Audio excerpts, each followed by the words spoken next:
Hi friends, welcome to my YouTube channel. আজকে আমি তোমাদের সাথে শেয়ার করতে চলেছি মাছের পরোটার রেসিপি। তো চলো দেখে নেওয়া যাক কী কী উপকরণের প্রয়োজন। এখানে আমি নিয়েছি 4 পিস ভেটকি মাছ, যেটা আগে থেকেই আমি ভাপিয়ে নিয়েছি, 2টো লেবু, ধনেপাতা, পেঁয়াজ এবং কাঁচা লঙ্কা কুচি। এখানে আমি 2টো মিডিয়াম সাইজের পেঁয়াজকে কুচিয়ে নিয়েছি আর 4 থেকে 5 পিস লঙ্কা নিয়েছি। তোমরা যারা ঝাল খেতে বেশি পছন্দ করো তারা বেশি লঙ্কাও নিতে পারো। প্রথমে আমরা মাছের ছালটাকে ভালোভাবে ছাড়িয়ে নেব, তারপর হালকা হাতে আমাদের মাছটাকে বেছে নিতে হবে। যেহেতু এখানে আমি ভেটকি মাছ নিয়েছি তাই কাঁটাটা অনেকটা পরিমাণেই কম আছে, কিন্তু তোমরা চাইলে এটা অন্যান্য মাছের সাথেও ট্রাই করতে পারো, কেননা একঘেয়েমি মাছ খেতে কারোরই ভালো লাগে না, তাই মাঝে মাঝে এইগুলো ট্রাই করা যেতেই পারে। তো দেখো, এভাবেই আমি পুরো মাছটাকে ভালো করে বেছে নিয়েছি।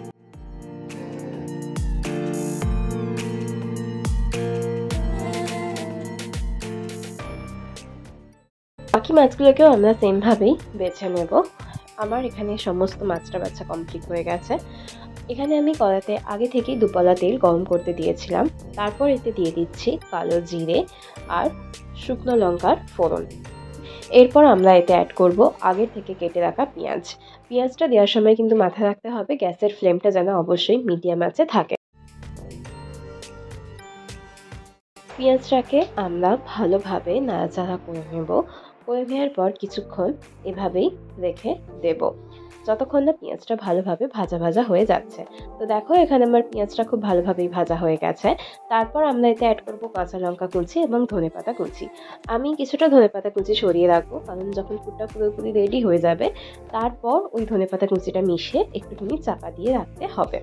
এবার এতে আমরা অ্যাড করব আগের থেকে বেছে রাখা মাছ।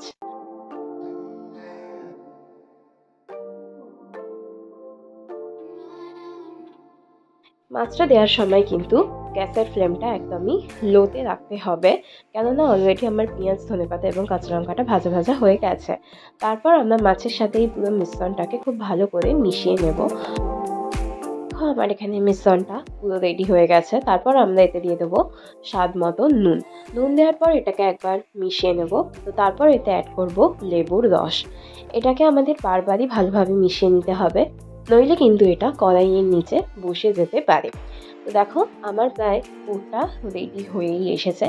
ভালোভাবে মিশিয়ে নেওয়ার পর আমরা এতে আগের থেকে সরিয়ে রাখা ধনেপাতা কুচি এবং কিছুটা পরিমাণে গরম মশলা অ্যাড করব। গরম মশলা গুঁড়োটা দেওয়ার ফলে কিন্তু একটা খুব সুন্দর স্মেল বেরোয়। তোমাদের যদি কারোর এটা না পছন্দ হয় তাহলে তোমরা গরম মশলাটা স্কিপও করতে পারো, সেক্ষেত্রে কোনো অসুবিধে হবে না। দেখো বন্ধুরা, এখানে আমার পুরটা পুরোপুরি রেডি হয়ে গেছে।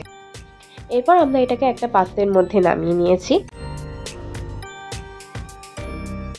আমি এখানে ময়দাটাকে আগেই মেখে রেখে দিয়েছিলাম এবং গোল্লা কেটেও রেখেছিলাম। এবার আমরা এক একটা গোল্লার মধ্যে পুরগুলোকে ভরতে থাকবো। তো আমি এর মধ্যে একটা গোল্লার মধ্যে 2 চামচ করে পুর দিয়েছি। তোমরা চাইলে এটা 1.5 চামচ বা 1 চামচও দিতে পারো, তোমাদের ইচ্ছা অনুযায়ী পুর তোমরা দিতে পারো। এরপর আমরা হাতের সাহায্যে এই পুরটাকে একটু প্রেস করে নেবো, যাতে এটা একটু বসে যায়, এবং গোল্লার মুখটা খুব ভালো করে কিন্তু বন্ধ করতে হবে, যাতে পুরটা বাইরে না বেরিয়ে যায়।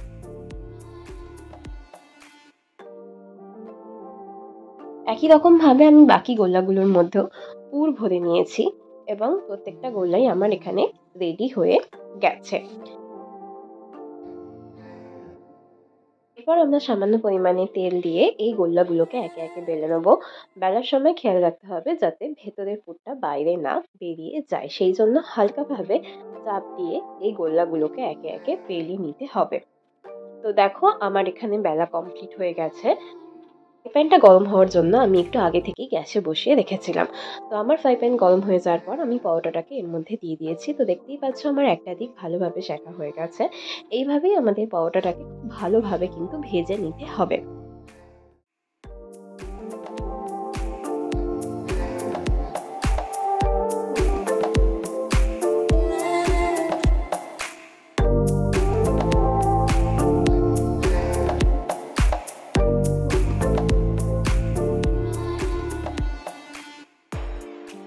দেখো বন্ধুরা, আমার পরোটাটা কতটা পরিমাণে ফুলে উঠেছে এবং এইটা আমার পুরোপুরি রেডি হয়ে গেছে।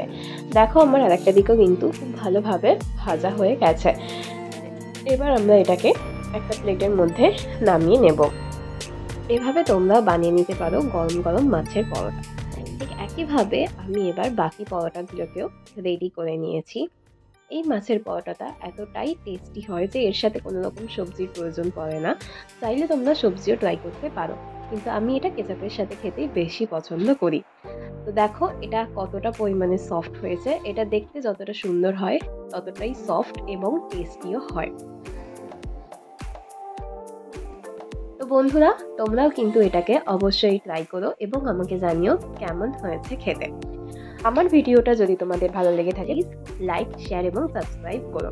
তো দেখো এর ভেতরটাও কিন্তু আমি তোমাদেরকে দেখিয়ে দিচ্ছি। তো আমি এটাকে ততক্ষণ ট্রাই করি। তোমরা কিন্তু আমার চ্যানেলটাকে সাবস্ক্রাইব করতে ভুলো না এবং আমাকে অবশ্যই তোমরা কমেন্ট বক্সে জানিও যে তোমাদের এই রেসিপিটা কেমন লাগলো। এরকম আরও অনেক রেসিপি নিয়ে আমি তোমাদের কাছে আসবো। দেখা হচ্ছে নেক্সট ভিডিওতে। বাই।